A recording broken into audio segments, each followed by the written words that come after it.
উনি নিজেই মেন্টাল হয়ে এখন উনি বলছেন যে মেন্টাল হেলথের নিয়ে আপনার কোনো রিভিউ করতে গিয়ে তারা নাকি এসআইআর করছে। পাগল না মাথা খারাপ? প্রায় আবার কি? আপনি আপনি আমায় বলুন তো, আর রাস্তা কি আছে আপনার কাছে? সুপ্রিম কোর্টের রিভিউতেও শেষ পেরেক ঠুকে দিয়েছে। এবার যদি ঈশ্বর নেমে এসে বাঁচায় আলাদা কথা। প্ল্যান এ থেকে ই আমি শুনতে চাই না। ওনার vitamin A B C D আমি ওসব শুনে আমার কাজ নেই। উনি ওনার কাছে একটা সহজ রাস্তা ছিল। উনি বলেছিলেন আমি বেঁচে থাকতে চাকরি কারোর যাবে না, কিন্তু আমি দেখছি উনি বেঁচেও আছেন, চাকরিও চলে গেছে। এ ব্যাপারে উনি সিদ্ধান্ত নিতে পারেন। উনি বেঁচে থাকতে চাকরি যাবে না, একথা বলেছিলেন তো। চাকরিটা ওনার হাতে নেই, আরেকটা বিষয় ওনার হাতে ছিল, সেটা উনি দেখুন বিচার করে।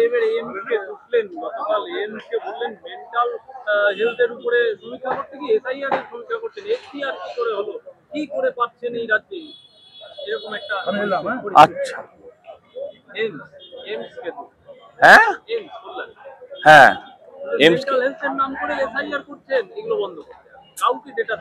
আসলে উনি মেন্টাল পেশেন্ট, উনি নিজেই মেন্টাল পেশেন্ট।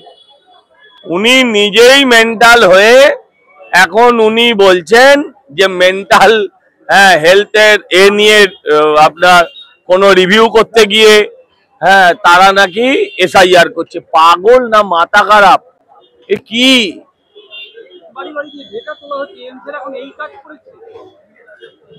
এইমস এর মতন একটা প্রতিষ্ঠানকে কালিমা লিপ্ত করছে। এইমস এর মতন একটা প্রতিষ্ঠানকে উনি কালিমা লিপ্ত করছেন, এটা অত্যন্ত দুর্ভাগ্যজনক। লজ্জার লজ্জার। আচ্ছা, মমতা ব্যানার্জিও তো ওয়াকফ আন্দোলনের পক্ষে ছিলেন, কেন্দ্রীয় সরকারের ওয়াকফ বিলের বিপক্ষে ছিলেন। উনি আন্দোলন করলে অল রাইট, ভেরি গুড, আর সেই আন্দোলনটা অন্য লোক করলে অ্যারেস্ট।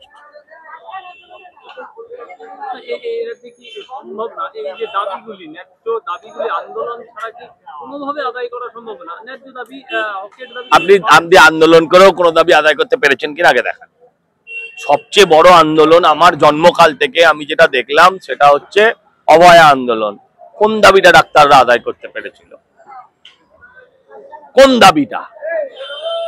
ওই আন্দোলনে সরকার উল্টে যাওয়ার কথা। নির্লজ্জ স্থবিরের মতন যদি বসে আছে, তাহলে আর কি করব?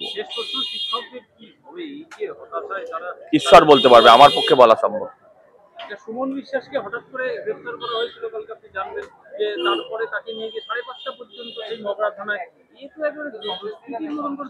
আচ্ছা, আপনি আমার একটা কথা বলুন, সুমন বিশ্বাসকে গ্রেফতার করা হচ্ছে, ডাক্তারদের রোজ চিঠি পাঠানো হচ্ছে, আমাদের রোজ চিঠি পাঠানো হচ্ছে, এটা নিয়মিত ঘটনা পশ্চিমবঙ্গে, আলাদা কি আছে?